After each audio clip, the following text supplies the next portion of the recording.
যেটা প্রথম আমি যদি এখানে যারা বসে আছেন, যিনি সঞ্চালক মহাশয় তিনিও বলছিলেন যে প্রচণ্ড ঠান্ডা প্রচণ্ড ঠান্ডা। অ্যান্টার্কটিকা বলতে যারা যারা বসতে পারেননি কোথাও একটা বসে পড়ুন, যে কোনো জায়গায় সামনে চলে আসতে পারেন, বা এদিকে কিছু জায়গা খালি আছে, এখানে চলে আসুন।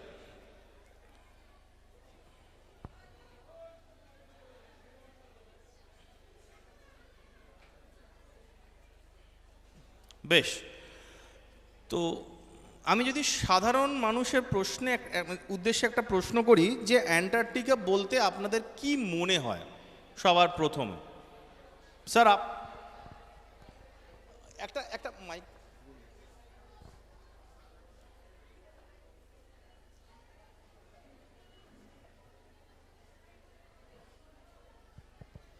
লোন অ্যান্ড ঠান্ডা জায়গা। আচ্ছা, ঠান্ডা জায়গা। আর কিছু, আর কারোর এনিথিং, যে কোনো কিছু অ্যান্টার্কটিকা সম্পর্কে? মানে এই প্রশ্ন করার উদ্দেশ্যটা হচ্ছে যে আমরা এই বছর 2023 অ্যান্টার্কটিকার 41তম এক্সপিডিশন বা অভিযান কমপ্লিট হয়েছে। এবং আরও উল্লেখযোগ্য ব্যাপার, আজ থেকে ঠিক দুদিন আগে 11ই জানুয়ারি অ্যান্টার্কটিকার প্রথম এক্সপিডিশন ল্যান্ড হয়েছিল। তো এত কিছু হওয়ার পরে আমি যদি সাধারণ মানুষকে জিজ্ঞেস করি যে অ্যান্টার্কটিকা সম্পর্কে আমরা কি জানি, কতদূর জানি, বা তার থেকেও বড় কথা যে এই সায়েন্টিফিক এক্সপিডিশন টু অ্যান্টার্কটিকা এটা কি গুগল বা অন্য কোথায় পাওয়া যায় না? তার জন্য এত আয়োজন করে একজন মানুষকে বলে শুনে কি লাভ হয়? এই প্রশ্ন করাটা খুব দরকার, কারণ আমাদের এটা আমাদের দেশে হয়, বা পার্টিকুলারলি আমাদের ছোটোবেলা থেকেই হয়। আমরা যে জিনিসটা করি না সেটা হচ্ছে প্রশ্ন করা। কারণ ছোট্টবেলা থেকে আমাদেরকে বিজ্ঞান মানে শেখানো হয় বিশেষভাবে জ্ঞান, স্পেশালাইজড নলেজ। কিন্তু বিজ্ঞানের যেটা মূল অর্থ তার ভেতরে রয়েছে সেটা হচ্ছে প্রশ্ন করা।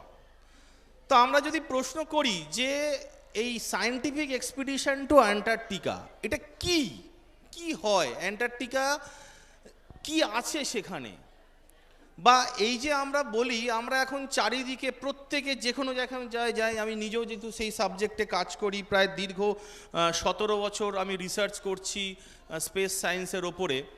তো এখন যে কোনো মানুষের মধ্যে একটা অদম্য ইচ্ছা হচ্ছে মহাকাশ জানা, স্পেস জানা। ঠিক সেরকম আমরা যদি চিন্তাভাবনা করি যে আর কি কি বিজ্ঞান রয়েছে যেগুলো সম্পর্কে আমরা একদম জানি না। এবার আমি আমার কিছুক্ষণ আগে শ্রদ্ধেয় টাটা স্টিল সংস্থার যিনি বসে আছেন তিনি খুব একটা ভালো কথা বলেছিলেন যে এই যে আমাদের ছোট্টবেলা থেকে জানার জিজ্ঞাসা, বা আমাদের দেশে যেভাবে টাটা স্টিল একটা অত্যন্ত খুব গর্বের সংস্থা, এবং প্রত্যেকের ঘরে মানে আমরা যে নুন পর্যন্ত খাই তাও টাটার তৈরি। সুতরাং টাটা ভারতের এমন একটা কোম্পানি যেটা প্রত্যেকটি মানুষের ঘরে ঘরে তার একটা মানে প্রেজেন্স বা উপস্থিতি রয়েছে। এখন এর তলায় আরও কিছু কথা লেখা আছে, একটা ইন্ডিয়ান প্রাইড, ভারতের গর্ব। এখন এই পুরো টাইটেলটা বা পুরো নামটা যদি বলি এর মধ্যে অনেক কিছু ঢুকে আছে। আমি কেন এতটা সময় নিয়ে প্রথম স্লাইডে রয়েছি তার একটা বিশেষ কারণ রয়েছে। কারণ হচ্ছে যে ভারতবর্ষ এমন একটা বিজ্ঞান, এমন একটা স্পেশালাইজ সাবজেক্ট, তার ওপরে 41 বার সেখানে গেছে, গিয়ে কাজ করেছে, যেটা সম্পর্কে আমাদের জানার শুরু মাত্র 100 বছর আগে। তার মানে শুধু 50 বছরের একটু কম সময়ে ভারতবর্ষ এমন একটা জায়গায় এই রিসার্চটাকে নিয়ে গেছে, শুধু তার ডেডিকেশান, তার ইন্টেলিজেন্সি এবং তার কর্মপদ্ধতিতে, যে যে জিনিসটা সম্পর্কে না জানলে একটা বিজ্ঞান জানা যায় না। এবং আজকে যে জিনিস আমি এখানে দেখাবো বা যে জিনিস নিয়ে আমরা আলোচনা করব সেগুলো সচরাচর গুগলে পাওয়া যায় না। আর একটা অর্থ এই প্রেজেন্টেশনসটার বা এই ধরনের সেমিনারের, যে মানুষকে যদি অ্যান্টার্কটিকা যেতে চায়, মানুষ যদি দেখতে চায় যে অ্যান্টার্কটিকা কীরকম, তাহলে সেই ফিলিংসটা যদি আনা যায়। এখন নেক্সট প্রথম কথা হচ্ছে যে এই যে বললাম প্রশ্ন করা, এই প্রশ্ন অ্যান্টার্কটিকা সম্পর্কে যদি 1,00,000 প্রশ্ন থাকে, হয়তো খুব বেশি হলে আমরা 200টা প্রশ্নের উত্তর জানি, বা 300টা, বা খুব বেশি হলে 1000টা। বাকি প্রশ্নের উত্তর আমরা জানি না। কেন জানি না সেগুলো যত আমি স্লাইডের মধ্যে দিয়ে যাব তত বলতে পারবো। তো প্রথমে ধরা যাক নামটা কেন এসছে অ্যান্টার্কটিকা। এটা প্রত্যেকে বাংলা করলে আসে কুমেরু। এখন এই যে শব্দটা কুমেরু, আমরা জানি যে বাংলা ভাষায় দুটো কথা আছে, একটা সু একটা কু। সু কাকে বলা হয়? যেটা ভালো, যেটা আমাদের মতো, মানে এই জায়গাটা এখানে গাছপালা রয়েছে, এটা হ্যাবিটেবল জোন, এখানে থাকা যায়, এখানে বসবাস করা যায়, নিঃশ্বাস নেওয়া যায়, আমাদের প্ল্যানেটটা ভালো।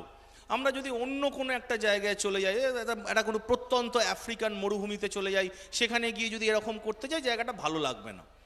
তো এই হঠাৎ করে আমরা একটা জায়গা সেকে কু বললাম কেন? এখন আজ থেকে যদি আমি জাস্ট বেশি দিন না 200 বছর পিছিয়ে যাই, বা আমি যদি আরেকটু আগে চলে যাই, যখন বিজ্ঞান এবং দর্শন একরকম ছিল, যখন মানুষ বিজ্ঞান মানে শুধুমাত্র এক্সপেরিমেন্টস বা কতগুলো সংখ্যা, কতগুলো ইকুয়েশন মনে করতো না, যখন বিজ্ঞান ছিল মানুষের চিন্তাধারা। আমরা যদি সেই গ্রিক বিজ্ঞানীদের বা দার্শনিক বা তাদের কথা বলি, সক্রেটিস, প্লেটো, অ্যারিস্টটল, তারা যখন একসাথে বসতেন, তারা কিন্তু চিন্তা করতেন না যে আকাশে কোন স্যাটেলাইট আছে, তারা কিন্তু চিন্তা করতেন না যে কি আগামী দিনের কি টেকনোলজি হবে, বা কীরকম আর্টিফিশিয়াল ইন্টেলিজেন্স হবে কিনা, কম্পিউটার আসবে কিনা, স্মার্টফোন আসবে কিনা, সেগুলো করতেন না। তারা কি চিন্তা করতেন যে সেই সময় আমরা জানতাম যে একদম আগেকার যুগে কি ছিল না, তখন মানুষ যাতায়াত করতো জাহাজে, শিপ। তখন এরোপ্লেন আবিষ্কার হয়নি। তো জাহাজ ছিল, তো সেই সময় জলপথ ছিল মানুষের মানে ওয়ান অফ দ্য প্রাইম কি বলবো ট্রান্সপোর্ট সিস্টেম বা যোগাযোগ ব্যবস্থা। এখন আমরা যদি খুব খেয়াল করে দেখি যে সেই সময় উত্তর গোলার্ধ বা যেটাকে নর্দার্ন হেমিসফিয়ার বলে, আমরা জানি যে কতগুলো মহাদেশ, কতগুলো মহাসাগর আছে, সেগুলো ভূগোল বইতে পড়ানো হয়েছে। তো সেই মহাদেশ মহাসাগরগুলোর মধ্যে ম্যাক্সিমাম যতগুলো মহাদেশ ছিল বা কন্টিনেন্ট, সেগুলো সব উত্তর গোলার্ধে ছিল। তো তারা তখন তাদের মধ্যে প্রথম চিন্তা কি এলো? প্রথম চিন্তা এলো যে আচ্ছা, আমরা তো উত্তর গোলার্ধ ঘুরে বেড়াচ্ছি, উত্তর গোলার্ধে এত মহাদেশ রয়েছে, তাহলে ধরা যাক পৃথিবীটা একটা বল, একটা রাবারের বল, যার মাথাটা আমি কিছু কাদা মাটি দিয়ে ঢেকে দিয়েছি। তাহলে কি হয়, আমি যদি এখানে একটা ছোট্ট এক্সপেরিমেন্ট করি স্কুলে, যে একটা রাবারের বলের মাথায় খানিকটা ভারী সিমেন্ট দিয়ে এটাকে ছেড়ে দিলাম, তাহলে কি হবে? সে সবসময় ঘুরে তলার দিকে আসতে চেষ্টা করবে। সেটাকে কি বলা হয়? আমরা সেন্টার অফ মাস বা সেন্টার অফ গ্র্যাভিটি বলি। তাহলে দক্ষিণ গোলার্ধে কি আছে যেটার জন্য পৃথিবীটা স্টেবল হয়ে রয়েছে? এই প্রথম প্রশ্ন বিজ্ঞানীদের, দার্শনিকদের মাথায় আসে। তাহলে বোঝা যাচ্ছে যে যে দার্শনিকরা তখন জানতেনই না যে দক্ষিণ গোলার্ধে কি আছে, তাদের পক্ষে এটা কতটা শক্ত যে সেখানে কি আছে সেটাকে খুঁজে বার করা। শক্ত কেন, আমি আসছি। তো তারা তখন কি করলেন? তারা মনে করলেন যে নিশ্চয়ই যদি এটাকে স্টেবল হয়ে থাকতে হয়, যদি দাঁড়িয়ে থাকতে হয়, সেখানে একটা কোনো মাস আছে, একটা স্থলভাগ আছে। তো উত্তর গোলার্ধের দিকে আমরা যদি এখন আকাশের দিকে তাকাই, এই জায়গা থেকে আমরা জানি একটা নক্ষত্রমণ্ডলী বা কনস্টেলেশন আছে, তার নাম হচ্ছে সপ্তর্ষি মণ্ডল, বা যেটাকে আরসা মেজর বলা হয়।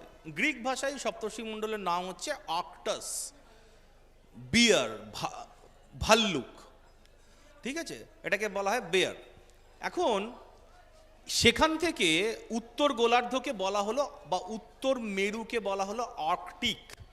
এখন ওই যে বললাম সু আর কু, তাহলে যখন বলেছি যে অ্যাকশন, তাহলে একটা অ্যান্টি বা রিয়াকশন হবে, সেখান থেকে নাম এলো অ্যান্টি আর্কটিক, সেখান থেকে অ্যান্টার্কটিক। এখন এই যখনই অ্যান্টি কথাটা আসছে, সেখানে বাংলায় কনভার্ট করলে কুমেরু আসছে। কেন আসছে? কি ছিল যার জন্য মানুষ সেখানে যেতে পারতো না? কি ছিল সেখানে? সেখানে কি আমরা যেরকম ইংরাজি সিনেমায় দেখি, বা বড় বড় ডাইনোসর গতিও কিছু ছিল যেখানে যাওয়া যেত না? বা সেখানে যেতে গেলে আর কি ধরনের বিপদ আপদ থাকতো? আমরা সকলেই বারমুডা ট্রায়াঙ্গেলের নাম শুনেছি, সেখানে গেলে মানুষ নাকি কোনোদিন ফিরে আসে না। কি ছিল? নেক্সট, এখন আমরা একটা সংখ্যা দেখি 150 AD, এডি কথাটার মানে আশা করি সকলের জানা, খ্রিস্ট জন্মের পরে। আগে বলা হতো বিফোর ক্রাইস্ট, পরে আসছে এডি। এখন এই যে বললাম যে যীশু খ্রিস্টের জন্মের 2000 বছর আগে তিনি মনে করেছিলেন, ঠিক আছেন, একজন গ্রিক জিওগ্রাফার, তিনি মনে করেছিলেন সেখানে যেটা আছে সেটা একটা এভিল, সেটা একটা শয়তান, সেটা একটা খুব দুষ্টু লোক, দুষ্টু জিনিস। কেন মনে করেছিলেন না, সেখানে কোনোদিন মানুষ পৌঁছতে পারতো না। জাহাজ নিয়ে বেরোলো, ভূমধ্য সাগর বা প্রশান্ত মহাসাগর বা ভারত মহাসাগর, সেখান দিয়ে জাহাজ নিয়ে যাচ্ছে, কিন্তু ফিরে আসতে পারছে না। কেন ফিরে আসতে পারছে না, কি জন্য পাচ্ছে না? কেউ কি এখানে বলতে পারবে যে কি হতে পারে, কেন ফিরে আসছে না? যে কেউ হাত তুলে চেঁচিয়ে। চুম্বক। আচ্ছা, দেখি আমরা কি ছিল। এই যে বললাম মাত্র 200 বছর 300-400 বছর আগেকার ঘটনা, যখন একজন ক্যাপ্টেন জাহাজের, তার নাম ক্যাপ্টেন জেমস কুক, তিনি জাহাজ নিয়ে যাচ্ছেন যাচ্ছেন যাচ্ছেন, যেতে যেতে দেখছেন জাহাজ আর এগোচ্ছে না। কেন? সমুদ্র সেখানে জমে বরফ হয়ে গেছে। আমরা প্রত্যেকে টাইটানিক বলে একটা সিনেমা দেখেছি, অন্ততপক্ষে প্রত্যেকে তার গল্প শুনেছি, যে সেই সময় কি হতো, যে জাহাজের, এখনকার যে জাহাজ, সেই জাহাজের নেভিগেশন সিস্টেম বা যেটাকে দিক নির্ণয় ক্ষমতা বা সেই জাহাজের শক্তি বা জাহাজের ওভারঅল মানে টেকনোলজি অনেক ভালো সেই সময় ছিল না। কাঠের জাহাজ পাওয়া যেত, কাঠের তৈরি হতো বা কম শক্তিশালী জাহাজ, সেগুলো সমুদ্রে রওনা দিত, বরফে ধাক্কা মারত, ভাঙতো, জলে ডুবে যেত। এখন বরফ কোত্থেকে এলো? সমুদ্রপৃষ্ঠ জমে বরফ হয়ে যেত। কিভাবে যেত বলছি। তো এই 1773 সালে তিনি কি দেখতে পেয়েছিলেন? তিনি দেখতে পেয়েছিলেন যে বেশ কিছুটা দূরে আমি বরফের একটা প্রাচীর দেখতে পাচ্ছি, উঁচু প্রাচীর দূর থেকে দেখা যাচ্ছে। এরকম যেরকম আমরা সমুদ্রে, যাদের যাদের সমুদ্রে ভ্রমণের অভিজ্ঞতা আছে, যাদের যাদের গঙ্গা বা অন্যান্য জায়গায় ভ্রমণের অভিজ্ঞতা আছে, তারা দূর থেকে পাড় দেখতে পায়, বা যারা সমুদ্রে ভ্রমণের অভিজ্ঞতা আছে তারা দ্বীপ দেখতে পায়। তারা যেটা দেখতে পেয়েছিলেন বরফের পাঁচিল। এখনো পর্যন্ত কিন্তু জানি না যে সেখানে কি আছে। দেখতে পাচ্ছি, জানি না তার কারণটা কি। ধরে যাক এখান থেকে কেউ কলকাতা যাচ্ছে, তাকে যখনই যাওয়া হচ্ছে কোলাঘাটে কেউ একজন ধরে ঘাট ধরে ফেরত পাঠিয়ে দিচ্ছে, তাহলে সে জানে না কলকাতায় কি আছে। কলকাতায় একটা পাহাড় আছে না কলকাতায় একটা সমুদ্র আছে সে জানে না। মানুষের তাই। 1841 সালে, মাত্র কত বছর আগে, 50 আর 9 59 আর 3 62 আর 20 82 বছর আগে, আজ থেকে হয়তো এমন কোনো মানুষ যিনি 82 বছরের বেশি জন্মে আছেন, তার জন্মের আগে, খুব একটা পুরনো নয়। প্রথম কি দেখা গেল? প্রথম জাহাজে করে যেতে যেতে পাহাড় দেখা গেল, মাউন্টেন দেখা গেল। কি নাম ওটা? ইরিবাস বলে একটা মাউন্টেন দেখা গেল জাহাজ থেকে। তো তখন লোকেরা চিন্তা করলেন যে যেখানটা রয়েছে একটা কিছু রয়েছে যেখানে আমরা যেতে পারছি না, যেটা কিনা থিওরিটিক্যালি বা চিন্তাভাবনা করে বোঝা যেতে পারে যে সেটা একটা স্থলভাগ, অথচ সেই স্থলভাগ সম্পর্কে কোনো সম্যক ধারণা নেই, কিন্তু একটা পাহাড় দেখা গেছে। এখন সেই সময় এরকম কোনো পাহাড় একমাত্র আমরা আরব্য রজনীতে পড়েছি বা মাইথোলজিক্যাল স্টোরিতে দেখেছি যে সমুদ্রের মাঝখানে পাহাড় ওঠানামা করছে। আমরা হিন্দু মাইথোলজিতেও পড়েছি সমুদ্র মন্থনের সময় একটা পাহাড় উঠে এসেছিল, কিন্তু বিজ্ঞান তখন এরকম করে উদাহরণ ছিল না। তারা কি মনে করলো যে একটা পাহাড় যখন দেখতে পাচ্ছি তখন সেখানে নিশ্চয়ই একটা ল্যান্ড রয়েছে, একটা সারফেস রয়েছে, একটা সমতল রয়েছে, যার ওপর থেকে একটা পাহাড় পাওয়া গেছে। নেক্সট, এখন একটা ছবি দেখাই যে আমাদের এই পৃথিবীটা যখন একদম গোড়ার দিকে, যখন পৃথিবী তৈরি হয়েছিল, তখন পৃথিবীর এই এখন আমরা ভূগোল বইতে পড়ি না যে এতগুলো মহাদেশ, এতগুলো মহাসাগর, তখন অনেকটা এইরকমভাবে ছিল। আমাদের আগেকার দিনে যেরকম একান্নবর্তী পরিবার থাকে, বাবা, কাকা, জ্যাঠা, আরও সব তাদের ছেলে মেয়ে, ধীরে ধীরে একটা পদ্ধতি যেটা সবাই ভূগোলে পড়েছি, প্লেট টেকটনিক্সের কারণে এই গোটা একত্রিত হওয়া একটা অংশ আস্তে আস্তে আস্তে আস্তে ভাঙতে ভাঙতে চলে গেছে। তো এটার নাম হচ্ছে, এই যে প্রথমে একত্রিত হওয়া ছিল সেটার নাম হচ্ছে প্যানজিয়া। আমি অনেককে দেখতে পাচ্ছি যারা উল্টো দিকে মুখ করে দাঁড়িয়ে আছেন, তারা হয়তো ছাত্রদের কন্ট্রোল করছেন, গল্প মানে কথা বলতে বারণ করছেন। তোমরা যদি একটু চুপ করে বসো তাহলে এনারাও দেখতে পাবেন। আমার খুব খারাপ লাগছে ওনারা ওইদিকে মুখ করে তোমাদের দেখছেন, ওনারা হয়তো দেখতে পাচ্ছেন না। তো সবাই একটু চুপ করে বসো। তো এই যে এই প্রসেসটা এখনও কন্টিনিউ হয়ে যাচ্ছে, এখনও সরছে। Plate tectonics is still going on, যে কারণের জন্যই আমরা মাঝে মাঝে ভূমিকম্প দেখতে পাই বা আওয়াজ পাই। এখন একটা ইন্টারেস্টিং জায়গা, যে যদি দেখা যায়, আমার কাছে লেজার টর্চ নেই, থাকলে দেখাতে পারতাম। এই হচ্ছে আন্টার্কটিকা মহাদেশটা। এখন এই আন্টার্কটিকা মহাদেশটা, এইটা হচ্ছে এই এই এই যে বাঁদিকের অংশটা যেটা সামনে এরকম নাকের মতো বেরিয়ে আছে, এটা হচ্ছে আমেরিকা, এটা হচ্ছে আফ্রিকা, আর এই হচ্ছে ভারতবর্ষ। মানে আমার এলইডি স্ক্রিনের আরেকবার আসুক, এই যে অংশটার দিকে যদি কেউ চোখ থেকে দেখায় তাহলে এটা হচ্ছে ভারতবর্ষ। এই চীন, রাশিয়া সমস্ত কিছু ওর ওপরের আটকানো। এখন এটা থেকে বোঝা গেল অ্যান্টার্কটিকার একটা অংশ কোনো না কোনো সময় ভারতবর্ষের সাথে থাকতো, যুক্ত হয়েছিল। অনেকটা সেই দূরবর্তী, আমরা জানি যে বাংলাদেশে অনেক মানুষের বাড়ি ছিল, তারা পশ্চিমবঙ্গে চলে আসে বিভিন্ন কারণে। তো একটা যোগসূত্র ছিল অ্যান্টার্কটিকার সাথে ভারতের। নেক্সট, এখন আগের স্লাইডটা দেখানোর উদ্দেশ্য কি সেটা আমি একটু পরে বলছি। তার আগে একটা জিনিস বলি যেটা সবাই গুগলে পাওয়া যায়, যে অ্যান্টার্কটিকা মহাদেশটা আসলে কি, মানে কী রকম। অ্যান্টার্কটিকা মহাদেশটা হচ্ছে একটা ভারতবর্ষের যতটা সাইজ তার মোটামুটি 5 গুণ। এই মহাদেশটা দেখতে অনেকটা এইরকম, বাঁ দিকটা মোটামুটি গোল, ডান দিকটা এরকম একটু ত্যাবড়ানো করে এরকম একটা শিং বেরিয়ে আছে। এই শিংটাকে যখনই একটা মহাদেশের কোনো একটা অংশ যখন জলের মধ্যে ঢুকে যায় তখন এটাকে পেনিনসুলা বলা হয়। এখন এই অ্যান্টার্কটিকাটা কি হয়, মোটামুটি 98%, 98% বরফে ঢাকা থাকে। থিকনেস কোথাও কোথাও 2 কিলোমিটার বা কোথাও কোথাও 5 কিলোমিটার থিকনেস অফ আইস রয়েছে। বরফের থিকনেস বা বরফের গভীরতা সেটা 5 কিলোমিটার পর্যন্ত হয়। এখনো পর্যন্ত যেটা মিনিমাম টেম্পারেচার রেকর্ড করা হয়েছে সেটা হচ্ছে -89 ডিগ্রি সেলসিয়াস। সেটা এই অ্যান্টার্কটিকার মাঝামাঝি একটা রাশিয়ান স্টেশনে, তার নাম হচ্ছে ভোস্তক। এখন সবথেকে ইন্টারেস্টিং ব্যাপারটা কি সেটা দেখা যায়। এই যে অ্যান্টার্কটিকা, গোটা অ্যান্টার্কটিকার চারদিকটা সমুদ্র। তাহলে মানুষ কিভাবে যেত না, মানুষ সমুদ্র করে অ্যান্টার্কটিকা জাহাজে করে যেত।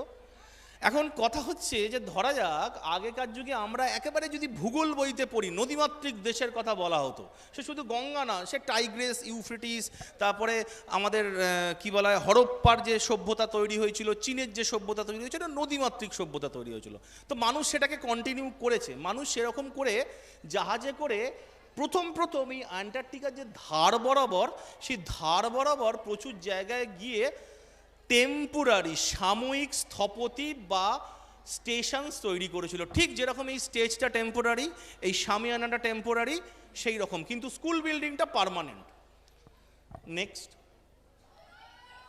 এখন একটা জিনিস এবার বলি, এবার আমি একটা প্রশ্ন করি সকলকে, যে এই যে মানুষ এত দলবল নিয়ে আজ থেকে 80-82 বছর আগে অ্যান্টার্কটিকা যাওয়ার জন্য এত উতলা হয়ে পড়লো কেন? কি ছিল বাপু অ্যান্টার্কটিকাতে? আমরা দেখেছি যখন আগে আমরা শক, হুন এদের কথা শুনেছিলাম বা আমরা মঙ্গলদের কথা শুনেছিলাম, তারা জানতাম যে যেসব দেশে তারা খুব, ভারতবর্ষ যেমন খুব এনরিচ দেশ ছিল, ভারতবর্ষের প্রচুর সম্পদ ছিল, সে খনিজ সম্পদ থেকে শুরু করে অনেক কিছু। তো দিকে দিকে লোকেরা আসতো, এসে সেখান থেকে জিনিসপত্র, আমরা একটু পরের ব্যাপারটা একটু কন্ট্রোভার্সি হয়ে যাবে, লুট করতো বা স্থপতি স্থাপন করতো, সেগুলো নিয়ে বাদ দিলাম। কিন্তু একটা উদ্দেশ্য ছিল, আমরা স্কুলে যাই পড়াশোনার উদ্দেশ্যে, আমরা মেলায় যাই একটা উদ্দেশ্য। তো অ্যান্টার্কটিকার ব্যাপারে এত মানুষের উত্তেজনা, এত এক্সাইটমেন্ট কেন হলো?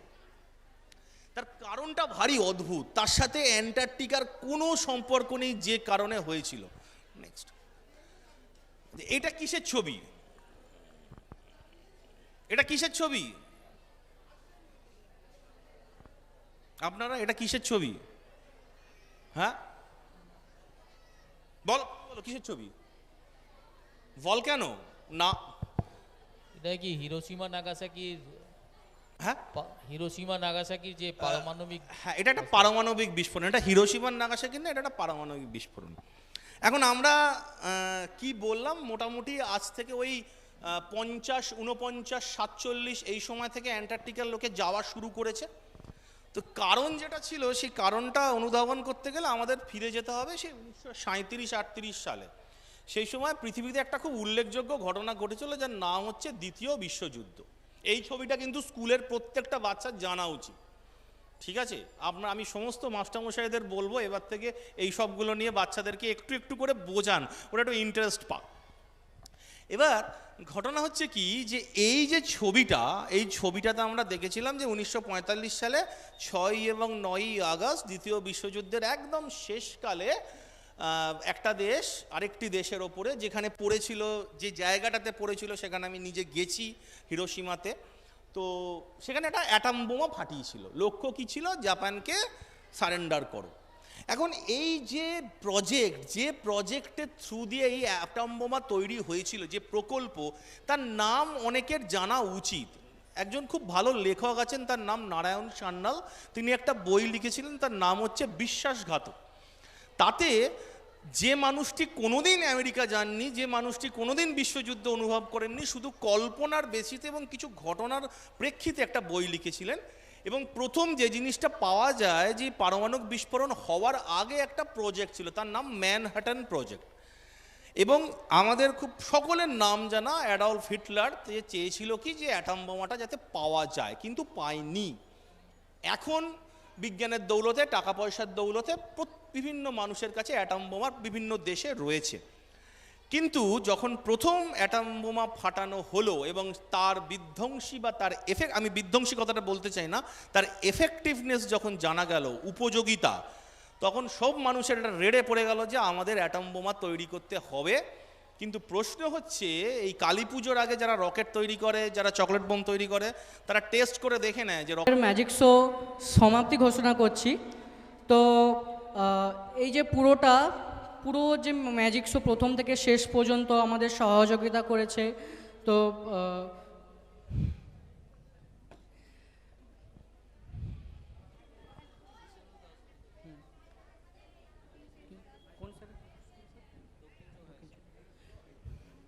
দক্ষিণ চক স্কুলের প্রধান শিক্ষক মহাশয় ডক্টর শীর্ষেন্দু দাস অধিকারী, উনি এবং আমাদের স্কুলের কেমিস্ট্রি স্যার জয়ন্ত জানা মহাশয়, ওনার দুজনের নির্দেশনায় আমরা এই পুরোটা যে ম্যাজিক শো প্রথম থেকে শেষ পর্যন্ত করলাম, পুরোটা আমরা করেছি, সফল করতে পেরেছি।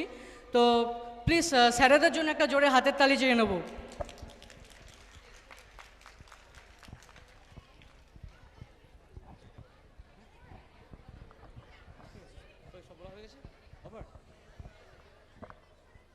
খুব ভালো লেগেছে কি? ভালো লেগেছে তো জোরে একটা হাততালি দাও। So we would like to thank our mentor in this program, Dr. Shirshendu Das অধিকারী। আমি ওনাকে বলবো একটু স্টেজে আসতে প্লিজ। আমার বন্ধু দক্ষিণ চক হাই স্কুলের প্রধান শিক্ষক শীর্ষেন্দু দাস অধিকারী, আমি বলবো 2 মিনিট ওকে কিছু বলার জন্য।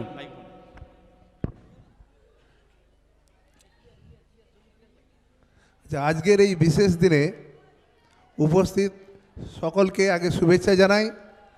আর অরুণচন্দ্র হাই স্কুলের আমার স্নেহের ছাত্রছাত্রীবৃন্দ আর রাজারাম চক শিক্ষানিকেতন উচ্চ মাধ্যমিক বিদ্যালয়ের একই সাথে কলিগ ছিলাম আমি আর এই বিদ্যালয়ের বর্তমান প্রধান শিক্ষক স্নেহাশিস আচার্যবাবু। আমরা রাজারাম চক শিক্ষানিকেতন উচ্চ মাধ্যমিক স্কুলে সহশিক্ষক ছিলাম। একই বছরেই আমরা হেডমাস্টার প্রধান শিক্ষক পদে পরীক্ষা দিই এবং বিভিন্ন স্কুলে আমরা প্রধান শিক্ষক হিসেবে নিযুক্ত হই। আমার বিষয় হচ্ছে রসায়ন। ছাত্রছাত্রীদের মনের মধ্যে অর্থাৎ রসায়ন বিদ্যাটি বিষয়টি যাতে খুব আগ্রহ সহকারে শেখে, তারই উদ্যোগ নিয়েছিলাম রাজারাম চক শিক্ষানিকেতন উচ্চ মাধ্যমিক বিদ্যালয়ে। কারণ রসায়ন অর্থাৎ আমরা আয়ন, বিভিন্ন আয়ন জানি, সেই আয়ন গুলো নিজেদের মধ্যে কিছুই নয়, একে অপরের মধ্যে যুক্ত হয়ে পরিবর্তিত হয়ে আমরা এখনই দেখতে পেলাম কত রকমের রং বেরঙের যৌগ তৈরি হলো। এই বিদ্যালয়ে যে ছাত্র যে বলল যে আমরা ঘুম থেকে উঠে যে টুথপেস্ট ব্যবহার করি এবং শুতে যাওয়া পর্যন্ত যা যা করি, যে সমস্ত কেমিক্যাল, যে খাওয়ার থেকে সমস্ত। ছাত্রছাত্রীরা তোমরা একটু জোরে হাততালি দাও।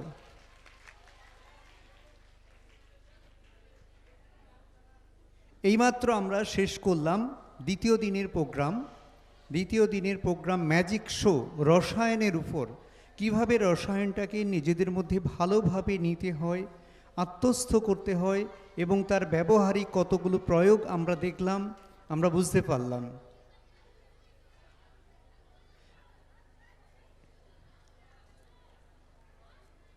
সেই সঙ্গে ছাত্রছাত্রীদের দুটো নির্দেশ আছে, হাম এবং রুবেলা।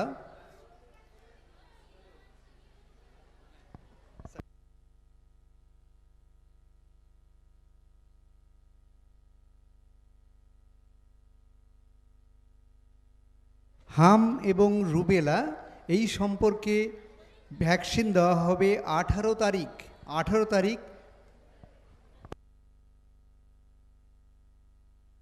আমরা খুবই আনন্দিত আমাদের মাঝখানে পেয়েছি আমাদের বিদ্যালয়ের সহকারী পরিদর্শক,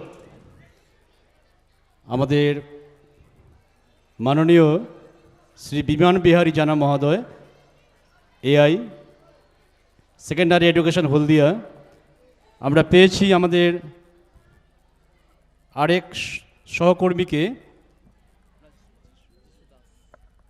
মাননীয় যিশু দাস, এসআই সেকেন্ডারি এডুকেশন হলদিয়া। আমরা খুবই গর্বিত। তো আমি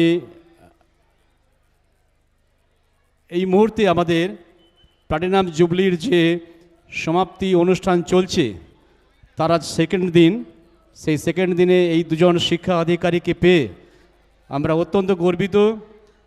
আমি অনুরোধ করব হালিমা ম্যাডাম মহোদয়াকে, হালিমা ম্যাডাম আপনি স্টেজে আসুন।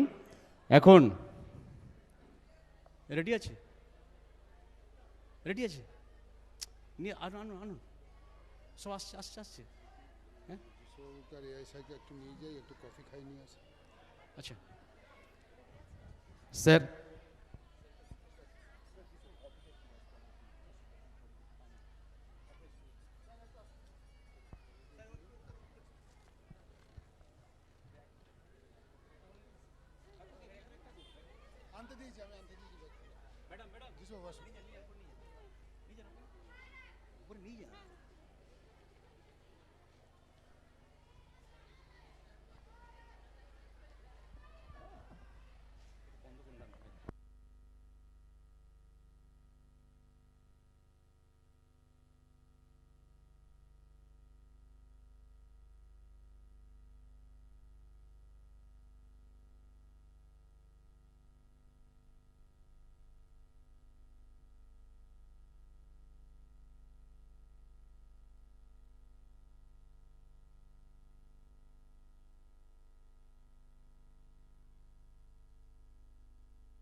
কয়েকজন ভলেন্টিয়ার্স মঞ্চের পাশাপাশি চলে এসো। কয়েকজন ভলেন্টিয়ার্স মঞ্চের পাশাপাশি মঞ্চের পেছন দিকটাতে চলে এসো।